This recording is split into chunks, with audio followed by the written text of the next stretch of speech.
বেলঘরিয়ায় ফের শুটআউট আর এবার শুটআউটের ঘটনা ঘটেছে বেলঘরিয়া এক্সপ্রেসওয়ের ধারে। গতকাল রাতে তিনজনের সঙ্গে বসে মদ্যপান করছিল রিহান এবং সেই সময় আচমকাই মাথায় গুলি চালায় দুষ্কৃতীরা। আজ সকালে রাজীবনগরে যুবকের গুলিবিদ্ধ দেহ উদ্ধার হয়। 2 রাউন্ড গুলি চালিয়ে যুবককে খুন করে পালায় দুষ্কৃতীরা। গুলিবিদ্ধ যুবককে সাগর দত্ত হাসপাতালে নিয়ে গেলে মৃত বলে জানান চিকিৎসকরা।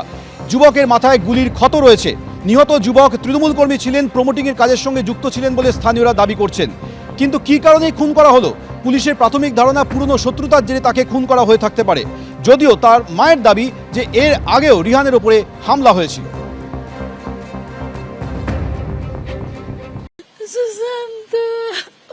একবার বন্ধু সে মারলো আমার ছেলেকে, তো ভালো মতন ওকে বাঁচালাম আমি ছেলেকে।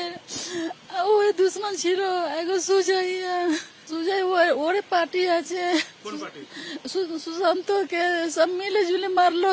ঝামেলা ওই খেতে উতে দালালি উলালি করতো না, এই জন্যে সবই यही सब করে, यही জগা জমিনকে করে।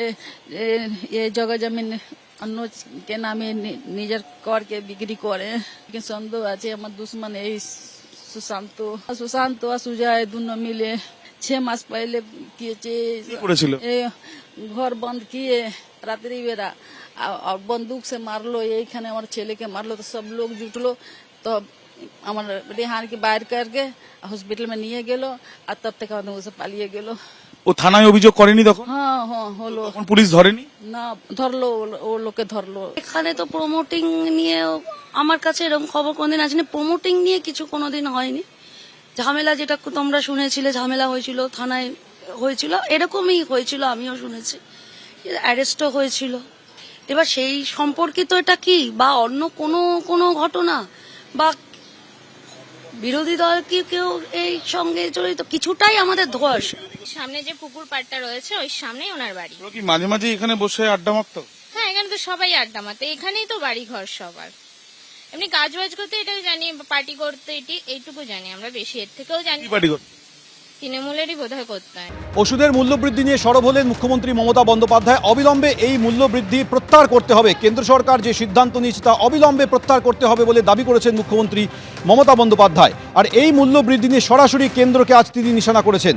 এর প্রতিবাদে আগামী শুক্র এবং শনিবার ব্লকে ব্লকে প্রতিবাদের ডাক দিয়েছেন মমতা বন্দ্যোপাধ্যায়। তিনি বলছেন 748টি ওষুধের দাম হঠাৎ করে বাড়িয়ে দিয়েছে। গরিব সাধারণ মানুষ এই সব ওষুধ কেনেন, হঠাৎ করে দাম বাড়িয়েছে।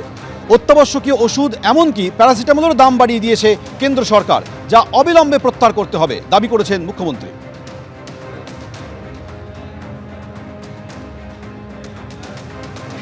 We cannot accept the price hike of medicine and GST for mediclaim. We cannot accept. আমি এটা তীব্র প্রতিবাদ করছি এবং এটা টোটাল উইথড্র করার জন্য অনুরোধ করছি।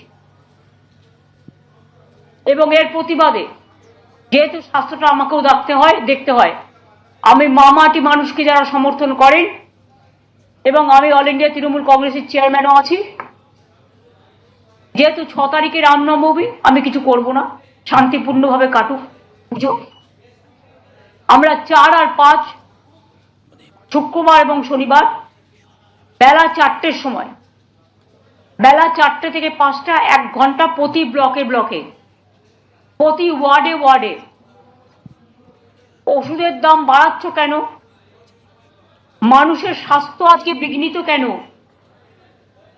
মানুষের স্বাস্থ্য কেড়ে নিচ্ছ কেন? আর কত দাম দিতে হবে মানুষকে সুস্থ থাকার জন্য? এই দাবিতে আমাদের এলাকায় মিছিল মিটিং হবে এবং সাধারণ মানুষকেও আমি বলবো তারা নিজেদের মতো করে, কারো এনজিও থাকতে পারে, কারো স্কুল থাকতে পারে, কারো ক্লাব থাকতে পারে, তারাও এটাকে প্রতিবাদ করুন।